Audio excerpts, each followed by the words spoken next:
Hello and welcome to anyone who's just arriving. We'll just wait a few moments for the rest of the audience to arrive and we'll get started.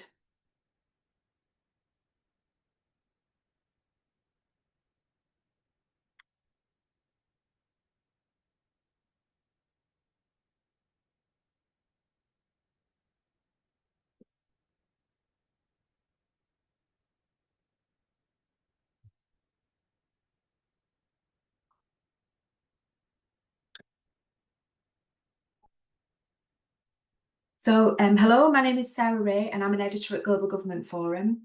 And welcome to today's event, where we're discussing real-time insight for missions and how to measure progress on the government's priorities.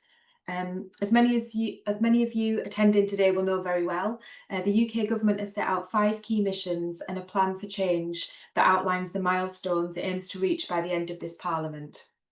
And just as a refresher, the missions are kickstarting economic growth, an NHS fit for the future, safer streets, breaking down barriers to opportunity, and making Britain a clean energy superpower. So today we're going to be looking more closely at the role of data in both delivering these missions and tracking progress towards them. I'm happy to be joined by some great speakers who are going to share their thoughts in a moment, and we'll also take questions from the audience. So please send yours in via the Q&A tab on your console. We want the event to be as interactive as possible, so don't feel the need to wait until the end to send in your questions. Send them in as they come to you, and we'll take as many as we can throughout the event. So today I'm really pleased to be joined by Matt Lyon, Chief Analyst and Deputy Director of Data Science, Analysis and Economics at the Government Digital Service, and Sue Bateman, who is Chief Data Officer at the Department for Environment, Food and Rural Affairs. So welcome to you both and thanks for taking part today. So Matt, if we could start with you, please. Can you give us your sort of headline take on the role of data in delivering the missions and any insights you can share in this area to set the context for the event? Thank you. Yeah, absolutely. So good morning, everyone. As you can probably note, Ben is unfortunately unable to join us. So I will do my best attempt at sort of trying to represent some of his areas in government. Um, so Ben leaves a data science team in the heart of Number 10. It's also sort of the spun-off area of a place called i.ai. And quite a lot of what they do is attempting to sort of aggregate data ingestion from various sources across government, producing very high fidelity bespoke visualizations that really go to sort of the heart of both officials and politicians within our system. So previously, things like the Prime Minister's Implementation Unit or Delivery Unit would have, for example, weekly briefings on topics entirely driven by data. Quite a lot of this type of approach has been captured by Michael Barber. So lots of the sort of civil service geeks amongst us will probably sort of be very familiar with his sort of deliverology methodology.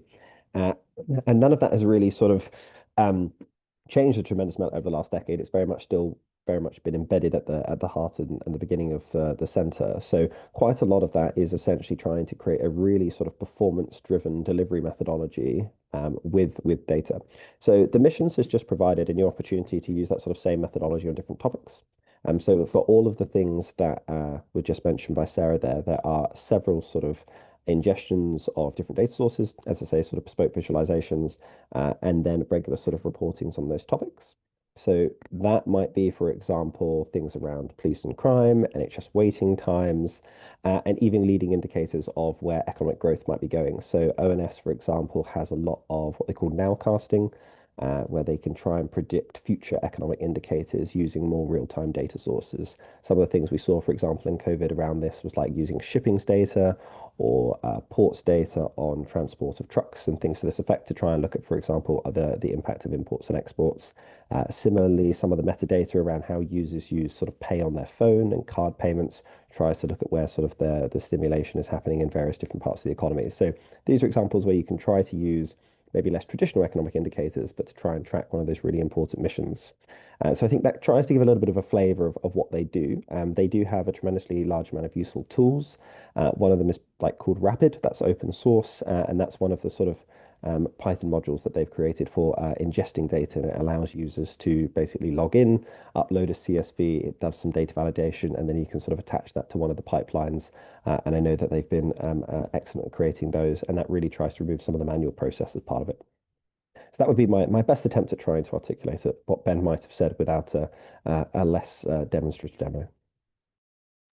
Thank you. And can you give us a bit of your perspective from your role at GDS as well? Yeah, absolutely. So I was probably going to try and show a little bit of what the other side might be like, which is not every part of government obviously has the same sort of level of data maturity.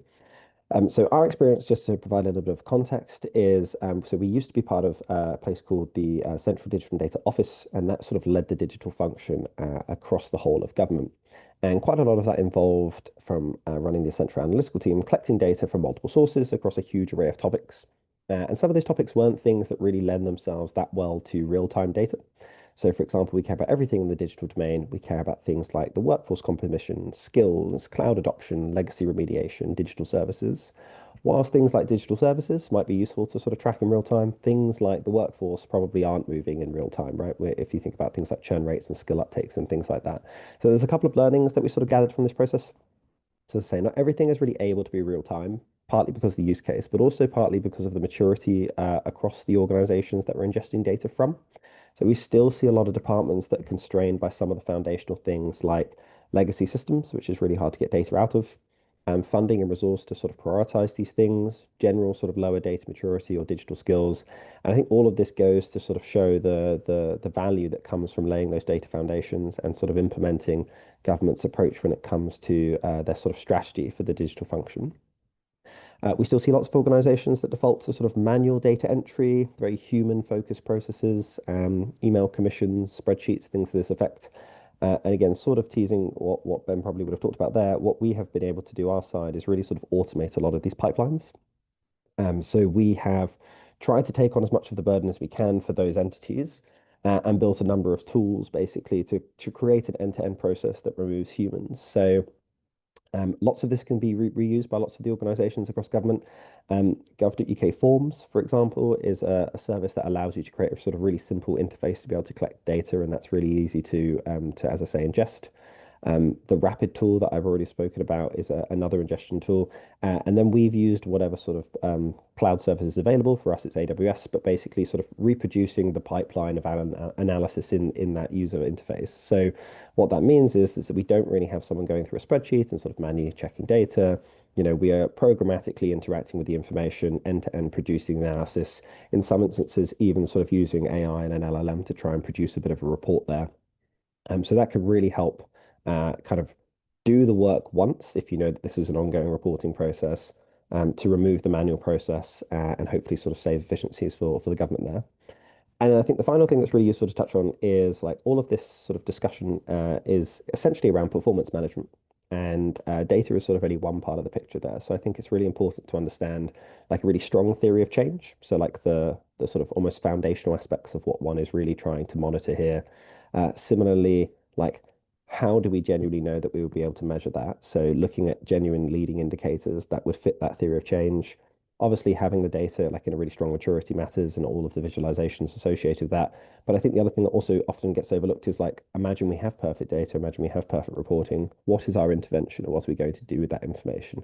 And I think it's really important to have a playbook of that. So, you know, if the leader sees that the metric is 100 out of 100 or 0 out of 100, what are they going to do with that information? What's the organization's approach? And I think having a sort of foundational view of that before you start some of this process helps to determine whether there's value in attempting to do it as well. Brilliant, thank you. That's great to set the scene, and I'm sure we will come back to a lot of the points that you've raised there. And Sue, can you give us the perspective from your work at DEFRA on this topic, please? Yeah, absolutely. Good morning, everybody.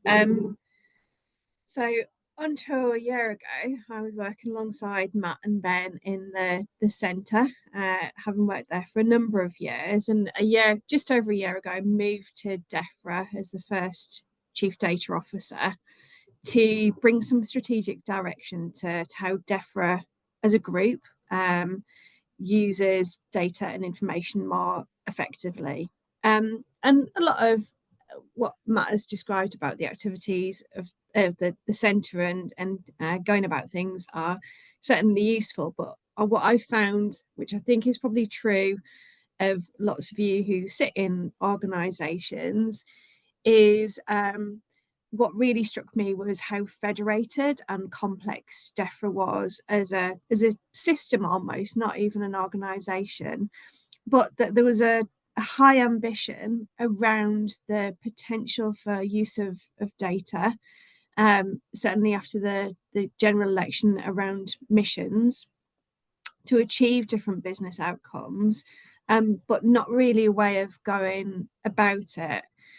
So what I've done in the first year is really try to bring together a cohesive plan, so a sense of a direction and a vision for the group around the importance of data and information, which recognises that in order for us to be successful and to recognise ourselves as a data-driven organisation, we need to embed data and information into everything we do, be that for some of the service delivery work that we do at the border or with the farming and countryside community, be that long-term scientific work, or be that in monitoring and prevention of things like animal disease and flooding. So it has to be something that is changing the practice and changing the culture of a very varied and different organisation.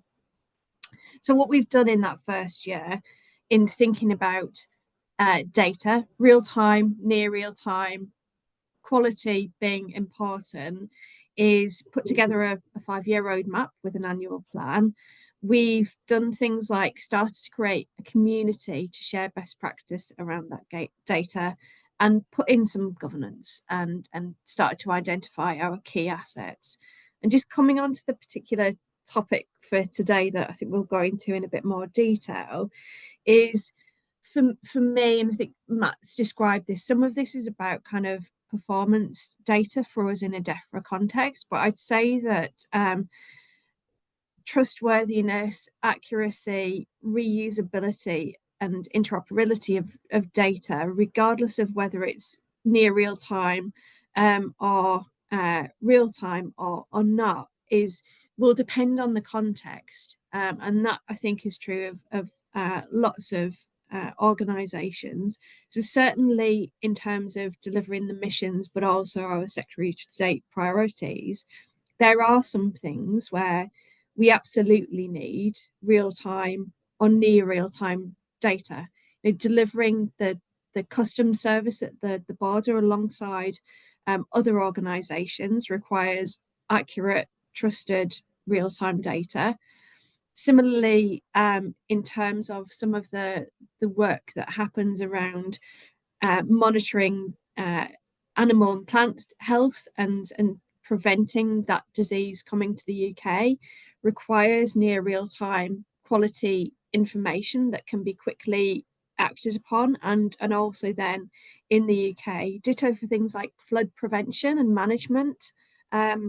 That is kind of an annual thing, but also then we've got long-term data that's looking at the environment and kind of helping us to achieve 20-30-year targets around international environmental targets. So for me, what it comes down to is the importance of a foundational layer. From a DEFRA context, that does mean geospatial as a big area that we need to work on. But as kind of Matt has described, some of this comes down to consistency in the way that we're thinking about our data assets, and thinking about how we use performance data more effectively with the same kind of automation processes that Matt's describing, to really track how effectively our policies and services are operating. And just a couple of things to chuck into the mix around conditions. I think, there's still some old adages that are true for us around how effectively we can make this transformation. It comes down to things like capability, culture, and importantly, as I've found over the last year, having a plan that is properly supported at all levels of the organisation, but particularly at those senior levels. So I'll stop there and look forward to a bit of a discussion. Brilliant. So you've both alluded to this, but just to follow up on, how important you think data is for delivering these missions, and how much it involves doing things differently and how much it involves building on things that have gone before. And Sue, if I could start with you on that. I pressed mute rather quickly there. Yeah, well, I'm a data leader, so I'm going to say that data and information is absolutely integral in terms of mission delivery. I still, and Matt, be interested in your views on this. So what I've seen is like lots of levels of excitement around emerging technology, AI, generative AI. There was a lot of excitement about, and now with plans around AI that are being pushed from senior ministerial levels. I think that's a bit of a double-edged sword, really, because I think there is still a lot of change that's needed for people who are in non-technical and non-data roles. Understand the potential of data, but what they don't necessarily understand is how hard the transformation is. So I think at the point where leaders really start to understand how difficult some of this, particularly where the business is siloed, that leads to data silos. When we kind of get to a tipping point of understanding that, I think that's when we'll start to see proper cultural change across organizations. Matt, anything you'd like to add? Yeah, absolutely. So I think I'd broaden it a little bit above and beyond data. So to sort of, as Sue's articulated, sort of emerging technologies, but also sort of the full suite of digital data and transformation type efforts. So again, I think Sue's touched on a very useful point, which is like we have a lot of hype, and there's some level of value with that hype. And I think the way that we're sort of seeing this is like this is probably the most that the sort of digital agenda has been in the sort of public discussions amongst sort of senior officials, sort of linked to some of the things the politicians are articulating. So I think we have to use this as an opportunity, regardless of how true that hype is, to sort of funnel through all of the things that we care about. So whilst like AI is the thing that's getting a lot of the attention, I think bundling that with things like legacy transformation and unlocking sort of the data foundations is a way to really get that spotlight of attention onto the things that really need to be done. And then adding to that hype, I think the things that we would sort of probably articulate, and certainly my personal view, is like if you think about some of the challenges this government or country is facing, like I used to be an economist, you aren't going to necessarily solve all of those problems by hiring an army of economists. I'd probably hypothesize the same by just whether it's policy folk or delivery folk. I think if there is a silver bullet, and there probably isn't, it's more likely to be digital transformation. So if you're genuinely trying to sort of change the way that you deliver NHS services to the end user, it probably is through some sort of radical digital transformation, as opposed to perhaps the way we've traditionally done things the last 20 years. So I'm sort of still on that hype train, but trying to funnel it proportionately. Thank you. We've got a couple of questions coming in now. So Sue, Guy is asking, how did you go about determining your key digital assets, and did you look at how they align to the government missions? Yes, so I'll take that in two parts. So everything that I see my team and I doing is about bridging and bringing together DEFRA Group, but in a way that DEFRA Group continues to be able to contribute to wider missions.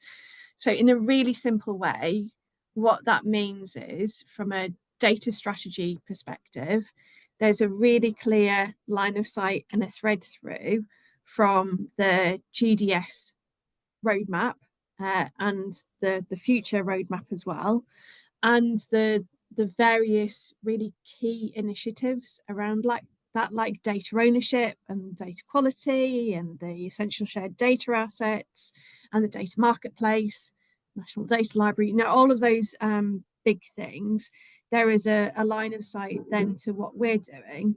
And so when it comes to thinking about kind of the framework for our digital and data assets, that's the starting point. The starting point is, what is there already at that pan-government level, and can we just adopt it directly, or is there anything that we need to do at a local level that just provides additional guidance but doesn't deviate in any way from that policy?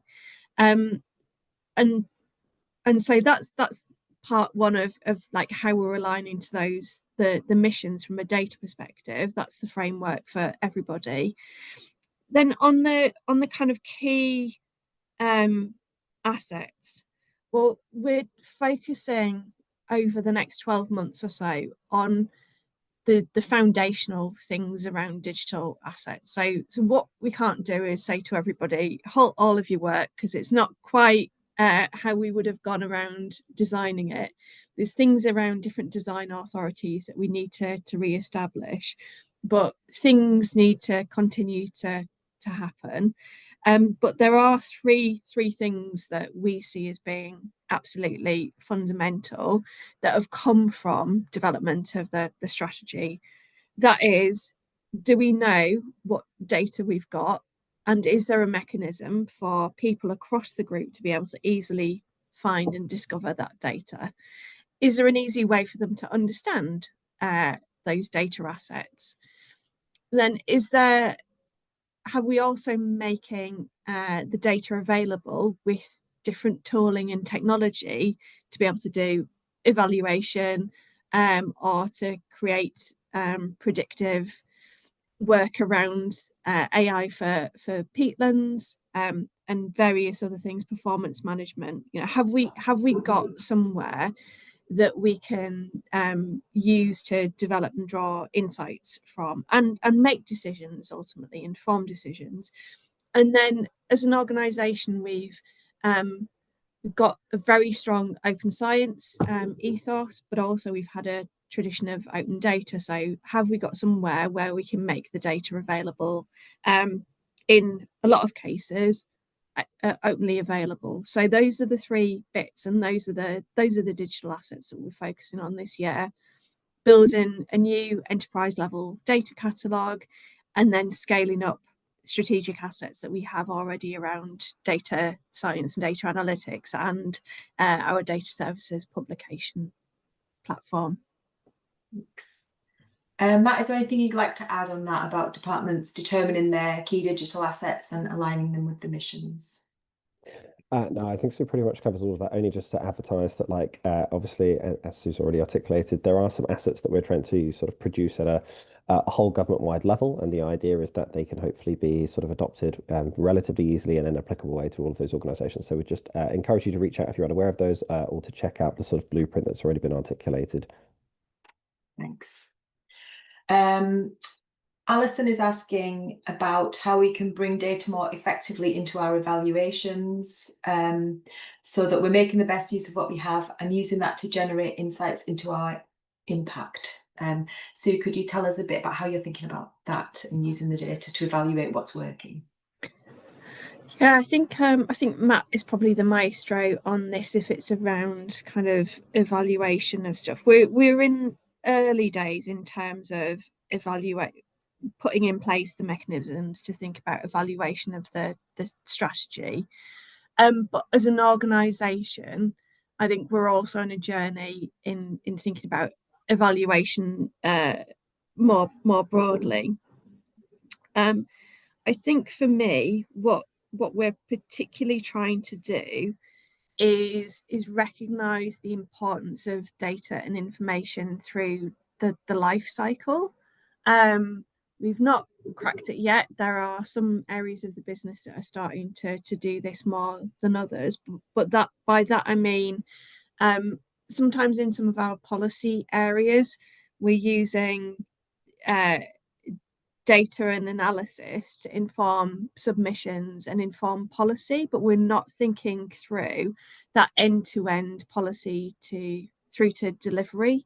So there's an initiative at the moment where we're looking at policy through to delivery and starting to plug in points in the life cycle about data evaluation. I see us having the potential to go a bit further than we are currently, which is thinking policy through to delivery and then kind of KPIs from the service delivery, I think we could be even starting to use data in terms of thinking through and evaluating policy options, and I'm sure Matt and the team have got some examples of where that's happening. Yeah, absolutely. So I think just a couple of reflections on that one. So in my experience, firstly, government isn't probably as good as it needs to be on evaluation. So it's great to see that people are talking about that and thinking about how we can better use it. In my experience, evaluations tend to be on really bespoke things. So it's really difficult to generally evaluate quite a lot of the things that government is doing, particularly in the context of the fact that it's doing quite a lot and how you sort of decouple what the specific intervention was relative to lots of those other things. So I think there's sort of no real replacement for getting genuine experts in to try and help to the best of our abilities there, collaborating with academics where possible, but also definitely bringing in sort of professional social researchers. I think where it can benefit from sort of the wider discussion about data maturity is when you can kind of democratize access to your data. So the more that we have high quality data, it's easy to find that data. It's easy to provide sort of self-service, almost analytics and data access to the people within the organization. The more that you can try and basically very quickly provide that information to people who might want to do some of that evaluation.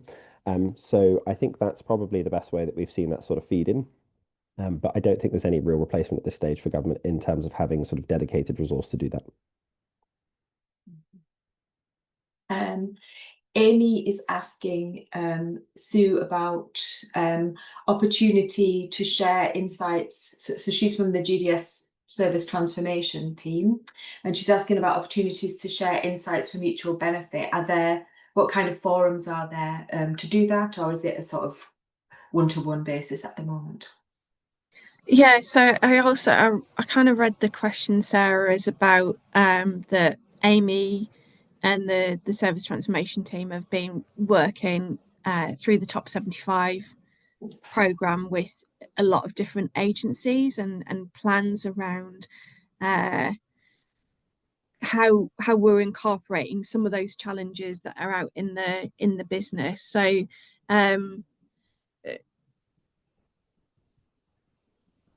because I would see probably the sharing insights as being maybe something that sits in GDS in terms of the different communities that allow that sharing of kind of lessons and challenges and opportunities. There's a number of communities that allow that kind of general sharing. I think specifically on this one, Amy, in terms of our plans do incorporate those agencies and areas that you have described, but you'll appreciate we're quite a small team, so we are knowledge and information, but with about 12 people working in the data space of knowledge and information. And we will probably always stay as a fairly small bit of the organisation that sets the strategy and the cross-cutting frameworks and oversees some of these strategic assets and initiatives. That means that what we're also building out through the roadmap is a hub and spoke model where areas of the business like APHA or Rural Payments Agency, Environment Agency, run their data operations day to day. What we are doing to make sure that we are moving in the same direction is the roadmap has some shared commitments. So all of the core agencies and core DEFRA are signed up to a series of shared commitments, things that are mentioned up front around essentially shared data assets and data ownership and running a data maturity assessment every 12 to 18 months. And being part of a broader community and governance group. So we see those bits of the organisation as being all part of the same, but then there will be some local challenges that they have that we will support in slightly different ways, probably through slightly localised plans and roadmaps. But I'd be happy to follow up. I'm sure the team would be happy to follow up if you've got some particular insights from challenges or maybe work that's now going well that you've seen and supported. Matt, is there anything you'd like to add on, how insights can be shared across government from what's been learned in one department, how we can make sure that other people are able to learn from what's going well, maybe what isn't going so well and what's been learned from that? Yeah, absolutely. So there's lots of formal and informal communities of practice that are pretty much established across government. So some are really facilitated at the centre. So for example, we have one currently on an AI community of practice. There's sort of 2,000 members who are part of that, and they're trying to sort of share and demonstrate all of the things that we're doing across that portfolio. There's a really good, positive cross-government Slack community that I'm sure lots of people are members of, and I would really encourage that. And there's even quite small bespoke ones. So for example, as I mentioned, I used to be an economist. Some of the things that we do was on like the value of data. There is even a specific network for economists who happen to work on the value of data that has, 5 or 6 really sort of good members on. So there's generally speaking some sort of topic across government pretty good at doing that. And as I say, some of them are really formally sort of offered by GDS. So again, please do reach out and we can sort of set those up. I think another thing, just to very quickly come back on that question, and I think Amy mentioned lots of the sort of challenges.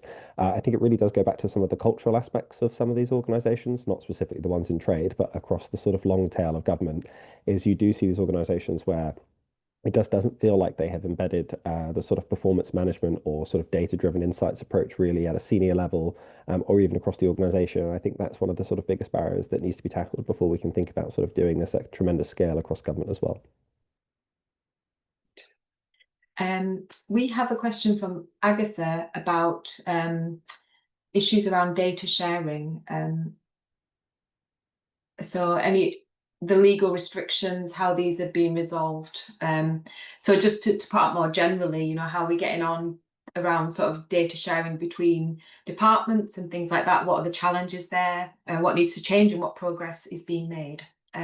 Matt, maybe start with you if you have any insights. Yeah, absolutely. So I think firstly, it's very much accepted as a constraint, and we can see some really bespoke versions of that. So there's like specific legislation that says that, like, for example, things have to be done like offline and can't be done online. There's specific things that say that you need user consent. There's specific things that say you can't share across organizations, even though intuitively to the user, you would imagine they're in the same organization. So like we fully accept this to be an issue. There is a team within the sort of data directorate that actually Sue basically used to lead, who are specifically sort of focusing on the sort of legislative aspect. And there is also a system reform agenda within our organization that is trying to basically remove some of these non-digital blockers to transformation. There's even a piece actually that the analytical team are currently undertaking where the legislation.gov.uk type entity has basically produced a machine readable consumption of all legislation across government. And we are specifically trying to sort of basically go through that using AI to detect where there might be barriers to digital transformation. So not only just sharing, but also some of the things that prevent us from digitizing. So for example, I think there's a really bespoke example that means that if you like, as part of a heavy goods license, some part of that process of recruitment or hiring has to be published in a newspaper or in some physical presence. And that is a way that's stopping us, for example, from digitizing that process. So we are trying to almost like systematically across the piece, look for all of those opportunities. I also know, for example, in the One Login program that there are specific things preventing some of the stuff that they would like to do with regards to the wallet and mass adoption of One Login. So we're very much aware of those and trying our best to sort of work through that. Obviously, changing legislation in this country is not the quickest process, but we're absolutely trying our best. Great. So is there anything you'd like to add on data sharing, sort of where you see we are or where you see the benefits of this if we can overcome some of these hurdles? Yeah, so it's really interesting because there are a bit like during the pandemic, you see instances of where there is a clear shared purpose where it's not necessarily that it's easy, but some of those challenges, there's a greater appetite to work through the challenges just to get things done. And I would say that my experience previously with the old team, where we would get asked to support any negotiations that had become blocked around data sharing, what we found was over 90% of them, they weren't to do with any real legal barriers. They were to do with perceived legal barriers and other issues, largely born from the fact that there hadn't been an agreed purpose up front. So if you don't have that agreed purpose, you end up talking at cross purposes between different organisations, and if you haven't got an agreed purpose, any of the assessments around data privacy or security become really tricky, because you're not kind of starting from the same point. So I see this still a bit in DEFRA, less so in terms of legal barriers. I think some of it is more around cultural barriers, but also I think a lot of useful data that we have across the group, some of it is, Matt, you alluded to in your answer to around evaluation, some of it is locked in kind of documents, or is kind of a manual process. So it's not that the data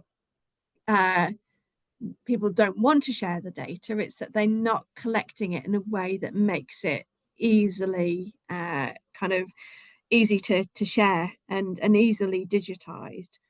The other issue that I see, and that I'm excited to see the GDS team starting to work on, is a much bigger cultural issue around trust and reuse of data. So I've seen some examples pan-government, but also in DEFRA in recent months, where a team will have gone to careful lengths in their analysis to put in caveats and describe how to interpret the data, including where there might have been a degree of estimation.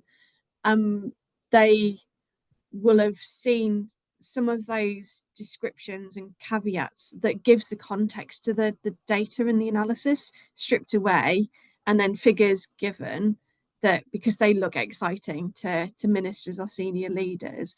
And so you can understand that there's therefore a reluctance to share that data or share the insights, because the those who've taken it have not carefully articulated the caveats, and that means that we are building in risk. Now, I think those cases are fewer than the ones where genuine data sharing isn't happening, but I think just to understand why there is still a bit of an aversion, it's stories like that are putting people off from sharing. I think the legal barrier is a bit of a smokescreen.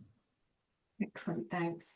Matt, do you have anything to share on sort of building this trust aspect? You know, if you know, going beyond the legal, or even if the legal issues are not really there, as Sue says, how do we build trust so that people feel confident to share their data with others? Yeah, absolutely. So just to come back on one of the things you said as well. So I think this point of a perception of risk is a really important thing, and something that we see a lot of. And it's not just with data sharing, it's with all sorts of applications. And again, I think that really does go back to culture. There's lots of examples where we've seen where, you know, we come up against inertia or blockers, and you know, to some extent we're almost like, okay, could you point us to the rule that says we can't do this? Like, where is this codified thing that's actually stopping us? And often it typically isn't there. It is very much people's perception of it. And that is essentially just like cultural risk aversion. Similarly, with some of the legal advice that we've seen in some of our applications, you know, the advice is very much that, like, not that you have to do this, but we'd very much encourage you to go and do a thing. And again, I think it really is about like seniors trying to create a different mindset within the organization. So it's changing the incentive structure. At the moment, it is that we are trying to minimize as many risks as possible. We don't seem to really look at the risk relative to like the pain of not having a delivery or the cost of not doing these things. So I think when it comes to therefore like building trust, it depends sort of what we're building trust in. Obviously there's applications where it's like, you know, for example, if it's AI or digital transformation, you know, you can try and build trust with the actual end user, and that will help raise adoption. But I think to some extent in this context, it's really just like making it safe for like the employees or the civil servants to take risks and have the incentive structure where like we're rewarded for doing innovation, we're rewarded for trying to sort of push the boundaries and deliver, as opposed to like seeking solely to minimize the risk that the organization is taking on. Thank you. Emmanuel is asking, I would like to know where systems thinking techniques come in aligning digital assets and government data management platforms. Matt, would you like to try that one? Yeah, absolutely. So I think we basically need more of this, and it definitely would be a far more helpful thing. So if you think about like how government is trying to deliver services, particularly largely around the existing architecture of government and in sort of bilateral ways to different users, there really is an opportunity still very much for some entity or human to be able to look across the whole piece and think about how these different services are interacting with the user and how the sort of underlying technology and assets of the data also have applicabilities there. So government isn't really set up this sort of in a way that naturally inherently promotes that being broken. But we are seeing things, for example, with the National Data Library in the context of data, where people are systematically trying to look across the piece and thinking about, okay, what data asset would be really valuable for multiple consumers, multiple entities, public, private, and seeking to open that up. So it's great that there's some sort of ministerial emphasis behind that type of agenda. But yeah, I think we basically need more in that space as well. Sue, anything you'd like to add?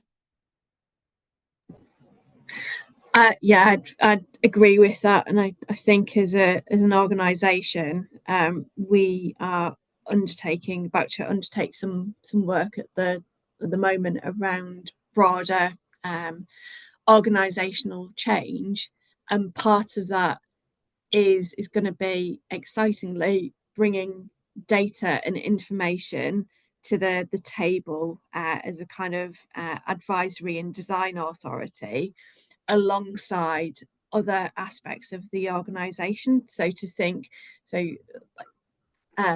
Matt's describing a bigger ecosystem, but even within organisations, that kind of systems thinking of the implications of having certain services or even certain functions in silos means you don't get the full benefit and the full picture. So we're just starting to do some work in that space as well. Great. So I think it's well understood that the government won't be able to deliver the missions by itself. It'll need, private sector, academia, civil society. So just wanted to get your view on, how on that topic, and also how data comes into that, how things are working now and what maybe we could do better in the future. Sue, what do you think?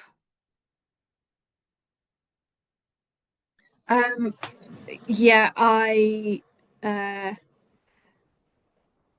have spent quite a bit of the last 10 to 15 years working beyond government boundaries, even involving private sector, academia, and the sector in formulation of work, not necessarily just kind of the delivery, but being open. It can bring it challenges, but it means that you end up with better rounded policies and services. I think probably what the question's getting at a little bit more is, given the size of the challenge that government has at all levels of government currently, how do we bring in private sector, academia, and or resources that they might have?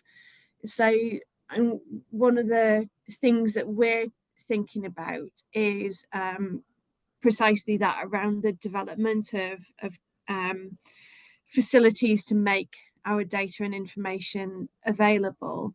And I think there are different models that we can start to experiment with. So I kind of don't think it's necessarily one size fits all, but certainly bringing the private sector in, or kind of interested parties to help curate and manage particular areas of data that we have. There's a great example that we have of marine and environmental data and information, making that data and information openly available, but that is funded by a consortia with industry, because there's a recognition that data doesn't come for free.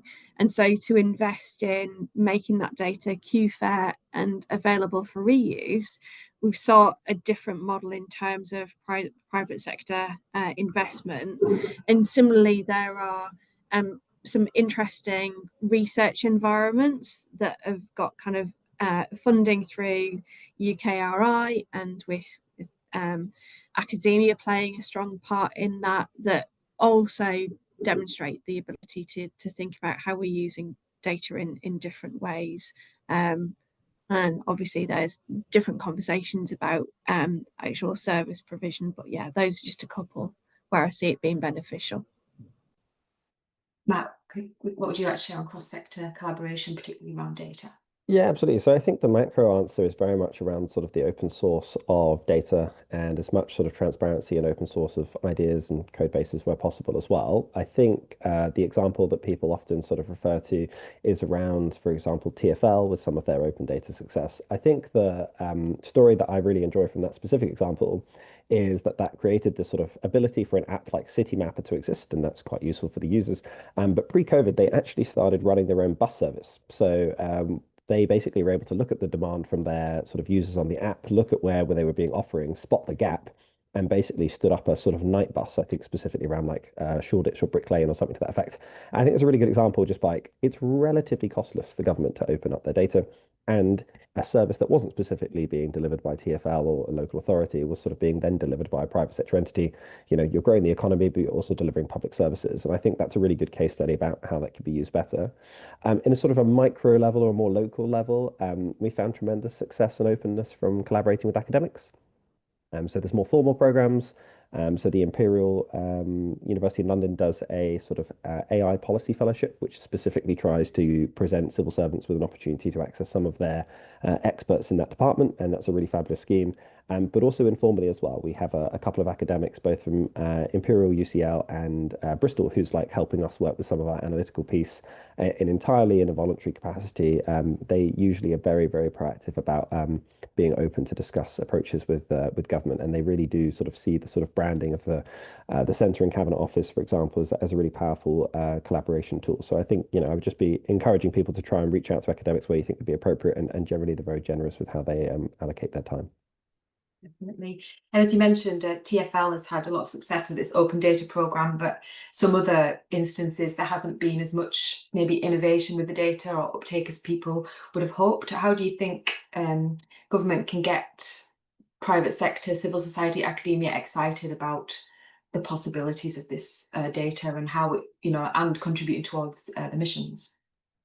Yeah, absolutely. So I think some of the things that maybe Sue had worked on previously is more formal programs that sort of not just opening up and sort of hoping that people will come, but more dedicated programs specifically at trying to sort of bridge that collaboration. So I think we both worked on a program called GovTech that ran previously that specifically had sort of smaller pots of money, essentially trying to look at where a small and medium enterprise entity could serve a public sector organization using emerging technology.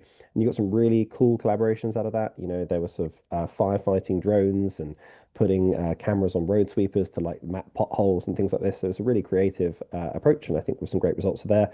I think in Scotland they still run a program very similar to that that's had a larger set of funding. So, you know, there can be more targeted areas for this, and you can even sort of do it around thematic topics. So health, emergency services, et cetera, et cetera. So there are approaches to do it, I think, above and beyond just providing the data and kind of hoping that organizations will come. Yeah. Sue, anything you'd like to add on generating the excitement and harnessing some of that creativity that's out there? Sorry, my fingers are not taking the mute off. Yeah, I think as Matt says, GovTech Catalyst, we've seen lots of different kind of hackathons and other initiatives over the years, and the things that seem to land well are the ones where there's like a genuine intention, or kind of it's a meaningful thing. So rather than just getting people in to say get excited about our data, most individual and organizations want to see that is going to have, how is that going to have an impact or a benefit?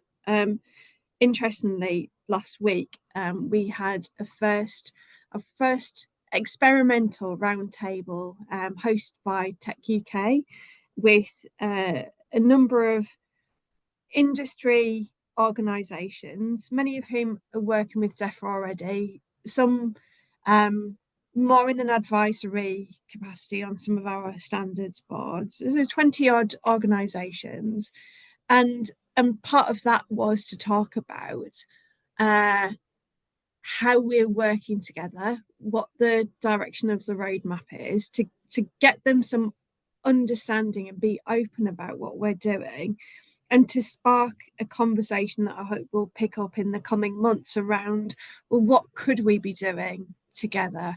But I think, and we had good feedback on that, but I think the reason that we got good feedback is it was like meaningful. It was a genuine call for support and help, rather than it being a bit of a, oh, wouldn't it be good if we just did a bit of engagement with the private sector? So that I think public sector organisations need to think about how you engage and making it meaningful for private sector and colleagues from academia and other sectors to input into our work. Yeah, thank you. So obviously the citizen is already also really important in this, and what do you see as the value of data in communicating to them progress and things like that? So in COVID we all got used to seeing the dashboards, but perhaps that's not necessarily the right approach here. So Matt, what do you think is the opportunity there? Yeah, it's a great question. I'd love to see more of this. I think if you think about the ways in which a sort of political party still tries to largely communicate to the electorate, I think it's probably still doing techniques that it has 10, 20 years ago. And I think we've all got examples around the world where different parties are being more successful than others, using sort of a variety of different, maybe more novel techniques without making judgments. So I think if you can try to, really sort of get more sort of citizen focus through these types of methods, that would be very useful. I think there probably is something about being able to produce a more personalized experience. So if you think about, for example, my mother probably cares about very different things to perhaps what I would care about. Whether you can provide more sort of targeted ways to provide those types of information streams. Similarly, I think there's probably a thing around transparency. So we all sort of represented by members of parliament. The more data that we can put out there, for example, about like how that member of parliament is attending, what they're sort of working on, how they are voting, I'm sure all of that would hopefully be a positive impact in trying to sort of drive up citizen engagement to be sort of, more politically engaged. So I think there's probably quite a lot of opportunities there that maybe haven't been tapped into, and we haven't seen maybe as much of that in the UK as perhaps internationally as well. Soon. Yeah, I'd agree. I think transparency is at the heart of this, even for, and maybe especially for, things that might feel like they're slightly more contentious. So during COVID, when we were many of us working on the vulnerable people service, so this was the people who were shielding, who were therefore, many of them reliant either on their goodwill of their family, but many others on the ability of the state at different levels to support them. And there was a bit of nervousness, understandably, about the source for running this service. It was information about people. It was just their kind of about them and their contact details to be able to provide services. But the sensitivity was the fact that they were shielding and how that had been determined. And so we decided from the off to go really big on transparency as part of that. So don't just mean putting out the usual data privacy impact assessment, but we engaged really closely with the Information Commissioner's Office on a regular basis. We did video posts and other blog posts and other means to communicate about what we were doing. And it's one of the few examples that I've worked on where something quite as potentially inferred sensitivity of data, we didn't we had kind of a really good success story around that, and little to no activity from privacy groups because we'd been so open voluntarily and proactively. So yeah, I think to kind of add to Matt's thoughts around communicating differently, it's about maybe being a bit braver about the extent to which we are being open about where there are some really challenging things in some of the missions that we've got to deliver together, and being kind of more open about that, but getting that balance of the tone of the communication right as well. Definitely. So I just wanted to go back to the title of the event, and a bit of, both of you've mentioned it a bit earlier, but about specifically real-time data and where the real value of that is in terms of the missions, you know, maybe some of the use cases, how easy it is to identify where we really need real-time data, and how we can overcome some of the barriers to delivering that. And Matt, you did mention it a bit, but if you could pick that up. Yeah, absolutely. So I think my position on this would be is like firstly, what do we really mean by real time? Because you know that probably means a variety of different things in the context of private sector organizations versus perhaps government. I'd probably hypothesize that government isn't particularly a real-time organization, so we probably don't really need to push ourselves to that boundary. Like, you know, what are the specific decisions that we need to be making minute by minute, hour by hour? But you know, using the sort of general principle of like, it would be better to have more data. It would be better to have more data with more frequency and more accuracy and more quality to make decisions. I think is probably the right framework. And I think there it really just needs to then be led by sort of what are the strategic things that we care about, and what are, as I say, like what are the interventions that one can actually do. So taking some of the missions around the NHS, for example, you know, benchmarking all of the services that we have and all of the different organizations and seeing who are sort of performing and who are not as a one-off entity would be quite useful and informative. Having a sort of like a weekly or daily, if you will, sort of like report against those things would allow us to sort of track progress. I think that type of thing would generally be enough to be able to determine whether we were sort of making the right interventions. If you were really expecting a like theoretical intervention to be more responsive than that, then obviously there's some use cases there. But as I say, I think it's probably more limited than we would expect. And then all of the things I think we've said before around sort of laying the data foundations are the things that we absolutely need to do there. So firstly, like getting it embedded in the culture, having seniors sort of upskilled around what it takes to do this. You know, emphasizing that we need to sort of put a minimum level of investment into doing it, how hard it genuinely is to do in some instances, and unlocking the data.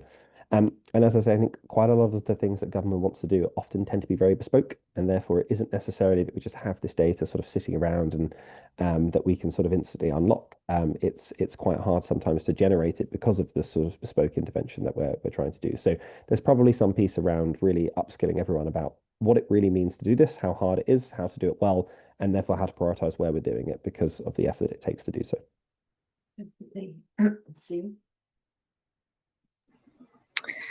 Yeah, when I think about missions, I think about joining up maybe more than necessarily, as Matt says, the question of real time or near real time.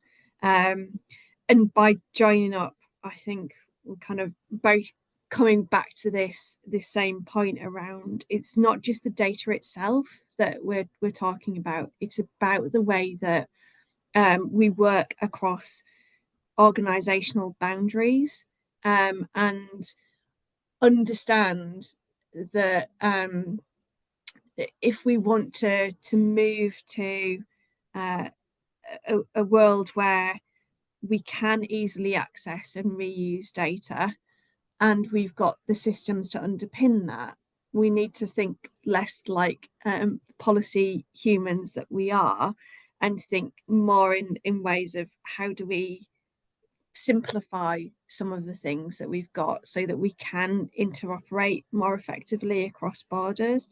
I mean, I would say there are some things where I can see where getting near real-time or real-time information is critical. It tends to be in those kind of civil contingencies cases, but even then we're still talking about the same foundations that Matt is describing. That needs to be true regardless of how frequently or how quickly you need particular data or information to be able to make decisions. So for the next question, we can't have a data event and not mention AI, but I think some of your responses will be the same around having these foundations in place. But I just wanted to see if you, any particular opportunities you see for AI in delivering the missions, once we do address some of these foundations, Matt. Yes, so I'm sure there are lots of sort of bespoke use cases of AI across lots of the missions. I think some of the things we're seeing in sort of generative AI space is that like it's still like there's a lot of potential, but it's still very hard to get lots of these things right. And some of the applications, like the fact that their missions are obviously the highest priority for government, and that means that they're fairly high stakes things.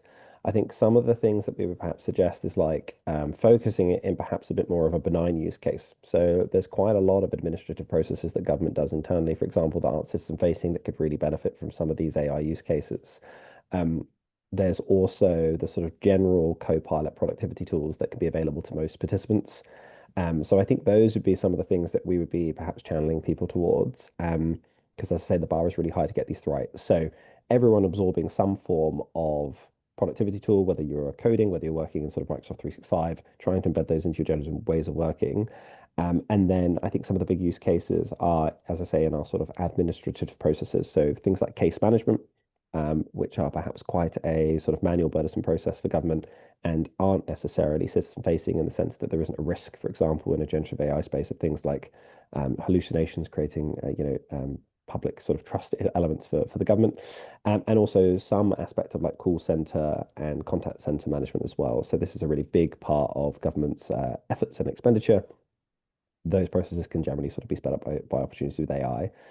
So I think, yeah, that's probably where we'd funnel us. As I said, there definitely are some really cool use cases about where you can use AI in some of these applications, but they like are almost like more elite applications, and therefore the sort of risk aversion is much higher because we really have to get them right.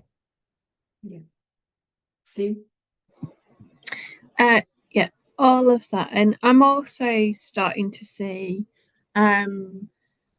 different organizations in industry talking about the potential of agentic AI to help with some of the foundational stuff. So particularly where I know certainly across DEFRA Group, it's a real challenge around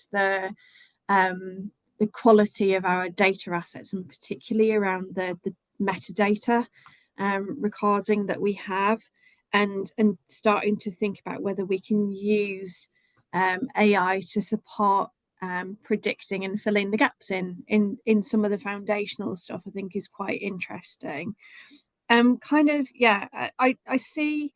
I think there's still quite a bit of hype compared to the reality of government, and we definitely do need to be careful about the rubbish in, rubbish out formula. But I do think that we should be encouraging our teams to have some curiosity around AI. I think kind of Matt's example of using Copilot to support productivity, not least kind of note taking and recording meetings is an example of where it's good to have that general curiosity and knowledge building, because I do think there will come a point where we talk about AI as being disruptive to government, and I think we're potentially seeing that disruption in some of the spaces that Matt's described, like call centres or service delivery or improving productivity. I'd go one further, because if agentic AI is going to be able to do some of our basic and core foundational data management for us is going to enable non-analysts to do prompt engineering and prompt coding. What does that mean for our government digital and data professionals and our analysis professionals? I think there is going to be quite a bit of disruption across what we think are the specialist areas, an increasing a need to keep that continuous development and knowledge building, because some of the stuff that our digital and data and analytical colleagues are doing today will not be the things that we're expecting them to do in a couple of years' time. Thank you. We're running out of time now, so I just want to thank the audience for all the questions that they have sent in, and the panelists for the insights they've shared. And if I could just ask the panelists to sort of briefly sum up sort of the key way that they think data can support the missions and the priority action government organisations should be taking to capitalise on that. And I'll start with you, Matt, if that's okay. So as I say, I think data can support all of the things we want to do in this use case, not just real-time applications, but it absolutely can.